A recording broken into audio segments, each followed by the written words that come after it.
दोस्तों कैसे हैं आप सब लोग। उम्मीद करता हूं कि बढ़िया होंगे। तो आज हम बात करने वाले हैं पीएम ट्रिपल 2025-26 सेशन वालों के लिए, जो भी बच्चे 25-26 में अप्लाई करना चाहते हैं उन सब के लिए वीडियो में पूरी इन्फॉर्मेशन जो है वो आपको मिल जाएगी कि क्या क्या स्कीम्स की डिटेल है, कौन बच्चे एलिजिबल हैं, कौन बच्चे एलिजिबल नहीं है स्कीम के लिए, क्या क्या आपकी रिक्वायरमेंट्स रहेंगी, क्या क्या आपके डॉक्यूमेंट्स रहेंगे, सारी की सारी इन्फॉर्मेशन जो है वो आपको इस वीडियो में मिल जाएगी। इसके लिए आपको क्या करना होगा, ये वीडियो को पूरा लास्ट तक वॉच करना होगा।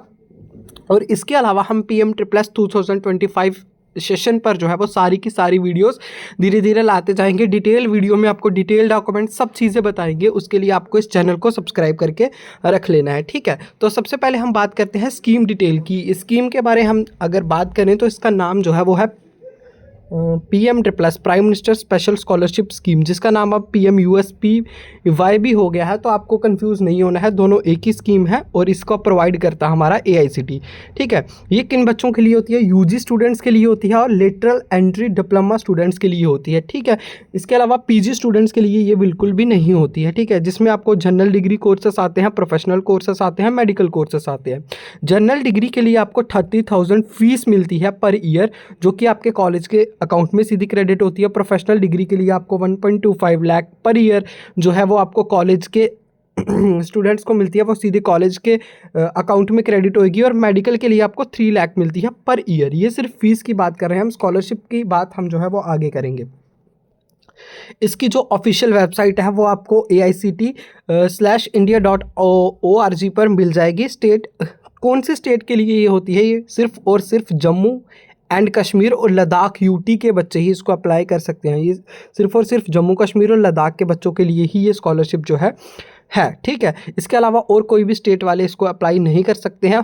कितनी स्कॉलरशिप जो है वो आपके लिए अवेलेबल है, मैं बता दूं कि 2070 मतलब 2070 जो है वो आपको जनरल डिग्री की सीट्स हैं यहाँ पर।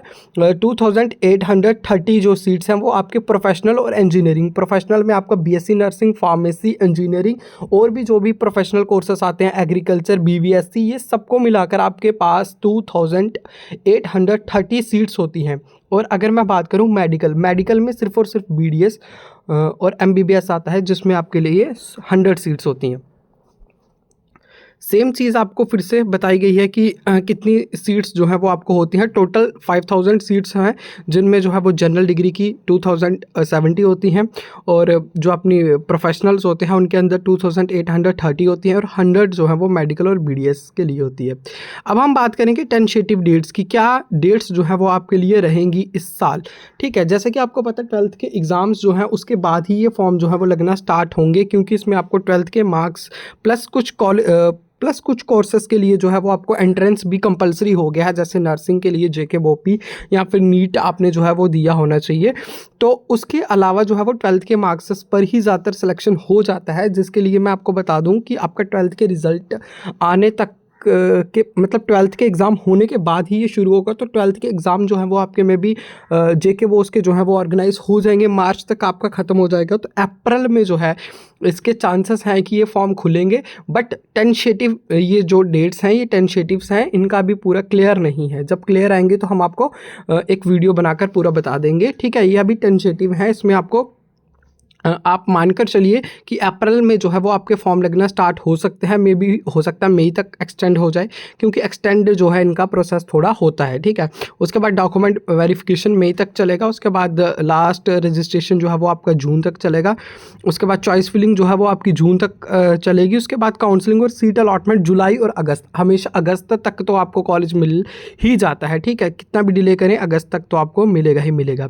अब हम बात करेंगे एलिजिबिलिटी के लिए। एलिजिबिलिटी के लिए सबसे पहले आपको डोमिसाइल रिक्वायरमेंट होता है। डोमिसाइल जो है वो आपका JNK का होना चाहिए, क्योंकि ये स्कॉलरशिप सिर्फ और सिर्फ JNK के स्टूडेंट्स के लिए। तो JNK का डोमिसाइल आपके पास होना चाहिए, ठीक है, या फिर लद्दाख का। एजुकेशनल क्वालिफिकेशन में आपको बता दूं तो student should have successfully completed there 12th grade examination from JNK board से एफिलिएटेड कॉलेज से करो, CBSE से करो, किसी से भी करो, पर कौन से कॉलेज स्कूल होना चाहिए? वो JNK का कोई स्कूल होना चाहिए या लद्दाख का कोई स्कूल होना चाहिए। इनकम क्राइटेरिया में मैं बताऊं कि स्टूडेंट्स के जो पेरेंट्स हैं उनकी जो इनकम है ईयरली पर एनम जो इनकी इनकम होती है वो 8 लाख से कम होनी चाहिए, 8 लाख या उससे कम होनी चाहिए। जो भी लेटरल एंट्री स्टूडेंट्स हैं उनका स्कीम्स के अंदर जो है वो एडमिशन कैसे होगा वो डिपेंड करेगा कितने सीट्स जो हैं वो आपकी बच जाती हैं इंजीनियरिंग डिग्री में, कितने बच्चे छोड़ते हैं। ऑनलाइन एप्लीकेशंस का आपको मैं बता ही दूं कि ऑनलाइन एप्लीकेशन जो है वो आपको भरा जाएगा। इसमें लिखा है कि इंजीनियरिंग के लिए आपको पॉलीटेक्निक इंस्टीट्यूट जो भी है हमारे जम्मू के, उनसे आपका डिप्लोमा होना चाहिए, तभी आपको जो है वो इंजीनियरिंग की डिग्री मिलेगी इसके थ्रू। ठीक, अब कौन कौन कैंडिडेट जो है उनको इन एलिजिबल बताया जाएगा पीएम ट्रिपल स्कीम के अंदर। देखो, student who are enrolled in programmes offered by open university, जैसे ओपन यूनिवर्सिटी में आपने कोई भी स्टेट, सेंटर, यूटी गवर्नमेंट के अंडर कोई भी आप स्कॉलरशिप ले रहे हैं, वहाँ पर आपने एडमिशन ले लिया, कोई भी स्कॉलरशिप ले रहे हैं, तो आप पीएम ट्रिपल के लिए एलिजिबल नहीं है। जो भी एप्लीकेंट्स होते हैं एडमिटेड, जिनका मैनेजमेंट कोटा के थ्रू एडमिशन हो गया है, या फिर जो कोई डिप्लोमा कोर्सेस ऑलरेडी कर रहे हैं, पीजी लेवल पे कर रहे हैं, किसी भी फील्ड में कर रहे हैं, वो सब पीएम ट्रिपल के लिए एलिजिबल नहीं है। जिनकी फैमिली इनकम 8 लाख से अबव है वो भी बच्चे पीएम ट्रिपल के लिए एलिजिबल नहीं है।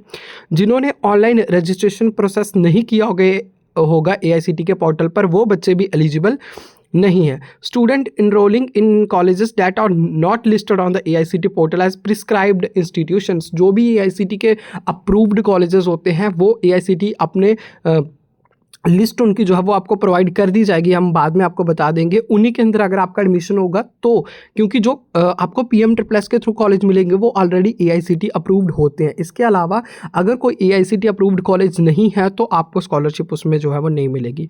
ठीक है, जिन्होंने भी अपनी एनजीओ के थ्रू, नॉन गवर्नमेंटल ऑर्गेनाइजेशन, कोई भी इसके थ्रू अगर आपने एडमिशन लिया है तो भी आपको जो है वो पीएम ट्रिपल स्कॉलरशिप स्कीम नहीं मिलेगी। ठीक है, इसके बाद जो है नेक्स्ट वीडियो पे हम बात करेंगे कैसे आपको इसके लिए अप्लाई करना है, कौन कौन से डॉक्यूमेंट्स चाहिए, कैसे आपको रेडी रहना है। ठीक है, कौन कौन से डिग्री करने के लिए आपको कितनी सीट्स होंगी, कितनी आपको वैकेंसीज होंगी, वहाँ पर कितने बच्चों को मतलब है एडमिशन मिलेगा, कौन कौन सा उसके लिए आपको एग्ज़ाम दिया होना चाहिए, कौन सा एंट्रेंस लगेगा, वो सब हम बात करेंगे जैसे जैसे ये स्कीम्स जो है वो उसकी अनाउंस होगी डेट। तो उसके लिए आप चैनल को सब्सक्राइब करके रख लीजिए। Okay, thank you.